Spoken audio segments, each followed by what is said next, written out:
Welcome back. My name's Elena. I know you've been here before. This channel, Given to Fly, is actually devoted towards renovating an RV, but it's been raining all week. I've been doing job interviews all the time, applying for jobs. Quit my job. And, not much work has got done. So we're going to do something stupid that I've always wanted to do, and that I watch, sneakily on the internet. What's in my bag? My bag. This is a Fendi spy bag that I bought, 2005, 2004, maybe 2003 even. So it's seen better days. But it's held up really well. But that's what you get when you pay more for a handbag. So, I don't shop at Ross too often. Okay, well, first my wallet. It's a Lotus. I got this about the same time I bought the bag, and it's not a particularly, it's a pretty wallet. I've never had to replace it. It's been 2004 to 2017, 13 years, so, yeah. It holds your cash, and holds your coin, and holds your cards, so what more can you want, right? Second item in my bag is my brush. I have a Mason Pearson Jr. It does make all the difference in the world. If you ever considered buying one of these, it's so worth it. Especially if you have dyed, bleached hair. So worth it. Believe me. Third thing I have in my bag is Burt's Bees hand salve. It's the farmer's friend. It's also the restorer's friend, because I get cuts and just my hands are a complete crap show all the time, and this stuff actually makes them heal again, so that's amazing. There were times this winter where this finger and this finger were pretty much just open sores, and this helped so much.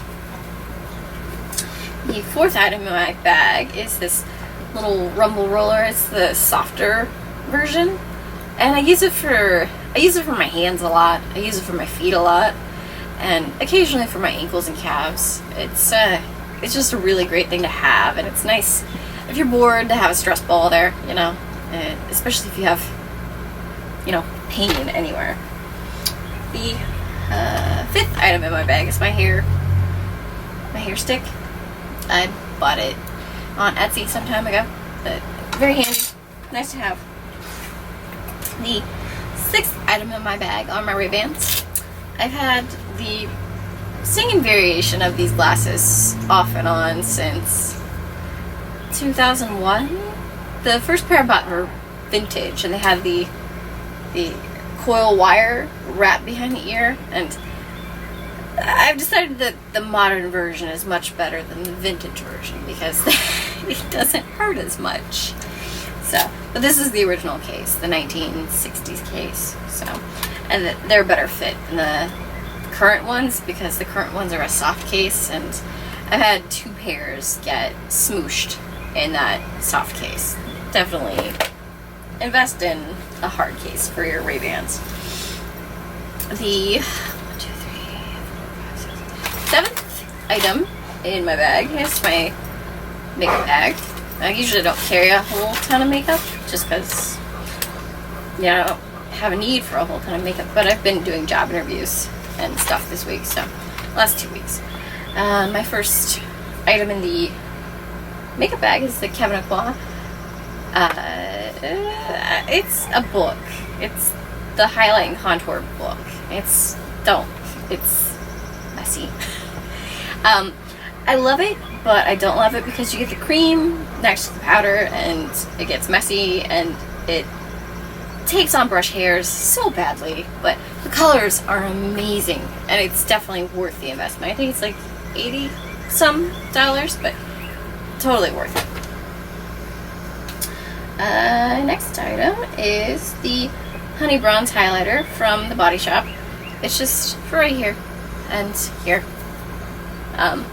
It's really nice. It's a dry formula. It doesn't feel sticky. It doesn't get overly glittery, so you don't feel like you should be going to a nightclub instead of being out during the day. I like it a lot. The next item is the L'Oreal Paris Voluminous Original. And this, actually I bought in a 2-pack with the fibers, the white fibers, but I don't use that very much because my eyes are fairly sensitive. I had LASIK a decade or so ago, and ever since, finding a mascara that doesn't irritate my eyes has been a real problem. But this one is good. I like this. Okay, this actually goes along with this. So, the Kevyn Aucoin SX03 is a, technically, I would consider it a concealer. It is so thick, but it's a foundation. It's the Sensual Skin Enhancer. And I thin it down with some Olay Regenerist Micro Sculpting Serum. And I also use it as a primer. They go great together. They don't separate on the skin. It's fantastic. And the SX3 is very neutral. It's almost kind of gray, actually. It's not too tan and it's not too cool, so it's good for all seasons. And when I need to, I warm it up a little bit with this, the Honey Bronze Drops of Sun from Body Shop, which I should know. Amazing stuff, and also really good on just bare skin. It's a lot like the Bobbi Brown gel bronzer. Fantastic. I also have that, but right now I'm trying out this. So the next item is my perfume, actually. It's the Zoologist Bat Fragrance. I love this. I don't know what you would imagine a bat to smell like, but I picture caves and fruit and just really earthy smells, and that's exactly what this is, and it's wonderful. I adore it.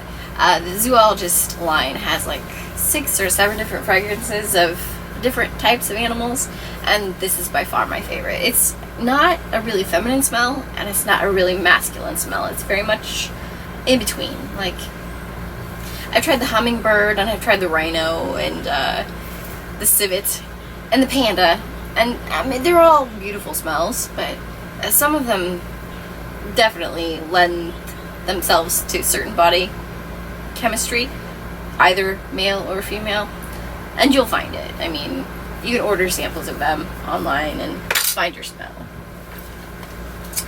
My next item is actually 2 items. I've been mixing these two.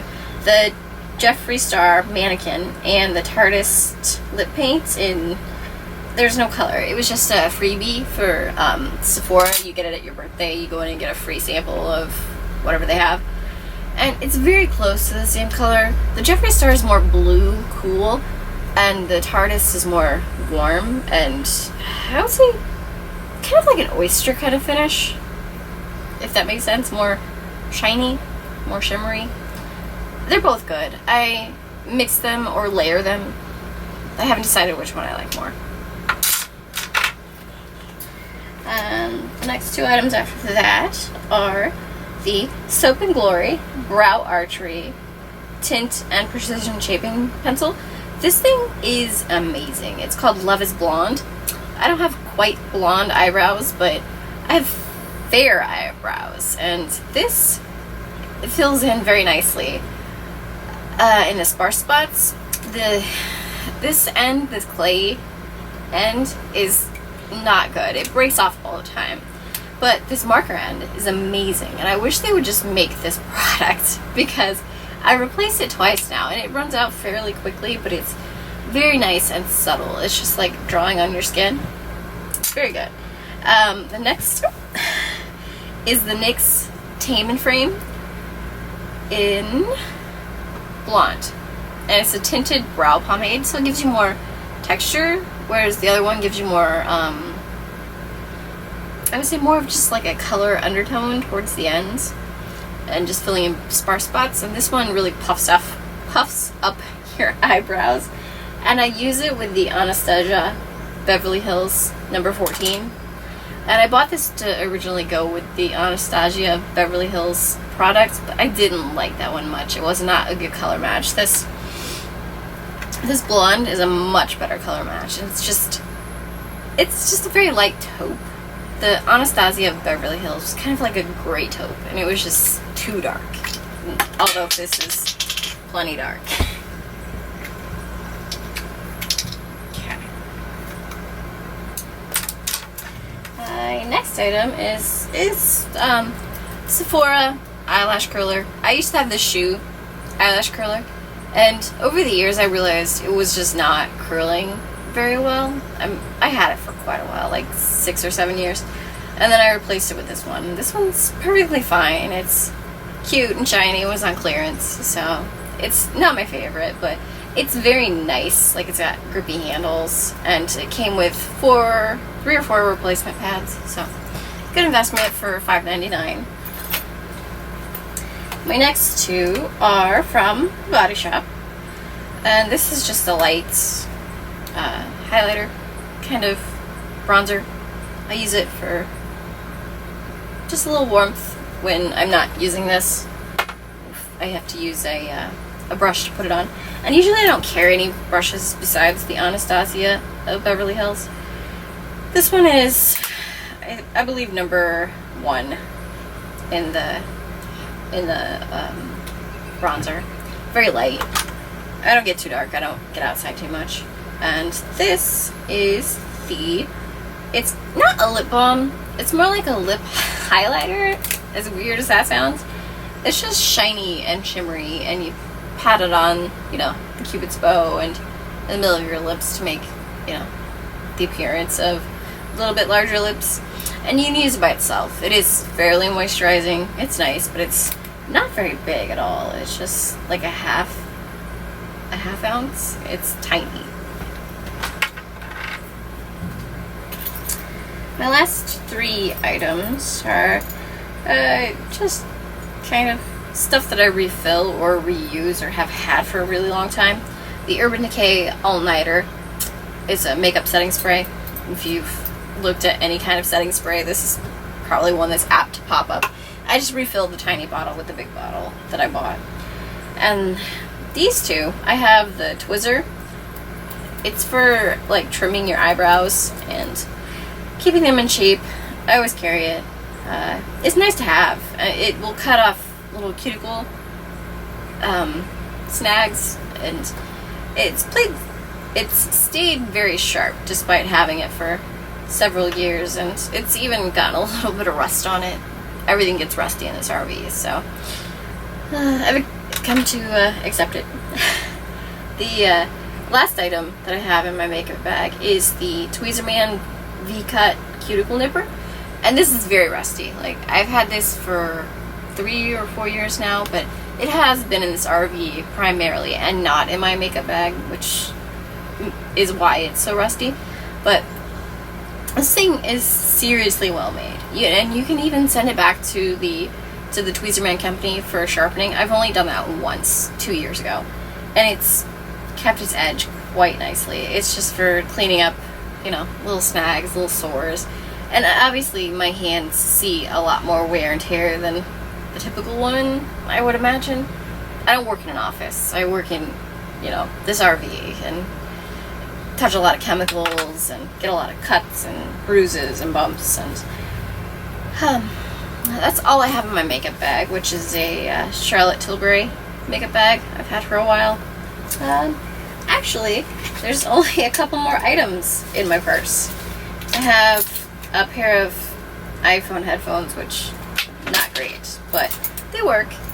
My keys, this Dr. Hauschka lip care stick, which I will tell everyone, buy, please buy. This stuff is amazing. It's mostly castor oil and jojoba seed oil with beeswax, but it is the most hydrating, amazing lip balm you could get for your lips. They've stopped carrying it at all of the local retailers for natural, organic type stuff in Des Moines, so I have to order it now. But I am addicted to this stuff, and it lasts for a seriously long time. I would say 4 to 5 months, but I'm not a chronic lip chapstick reapplier, so it probably would last me a little bit longer than a most part than most people. The last item in my purse is actually the card of my tattoo artist. And her name is Veronica Stice. You can find her here in Des Moines or in Arizona. She hangs out around Tucson. She does amazing work right now. She's doing a back piece for me. So, right now, actually, if you're interested in a book, I'm reading an amazing one. It's called The Education of Millionaires. And it's not what you would expect it to be at all. It's by Michael Ellsberg, and he's not a man who is a millionaire currently. He has a lot of friends, or has interviewed a lot of different people who are self-made millionaires. People who didn't rely on their background as Harvard graduates or as inherited millionaires. He started out the same way I am, and the way a lot of self-made entrepreneurs have, by doing marketing and direct response copywriting. It's a great read, so definitely check it out if you can get your hands on it. It's well worth the read, and it's kind of shaping my my job search, as it were. But thanks again. Come back next week. I appreciate you watching. So go subscribe in the corner. Thanks.